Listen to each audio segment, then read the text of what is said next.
วะเฮ้ยเร็วจีต้อยมาแหละโอ้พี่ห้าปอมาดิโอ้จักดอกเนี้ย1 2 3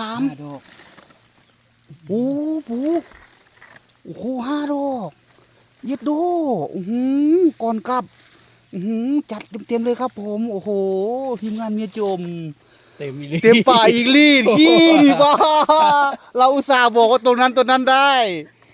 โอ้โหโหดลีฮีใบเมื่อหากูสาถ่ายเอาฮีใบเมื่อ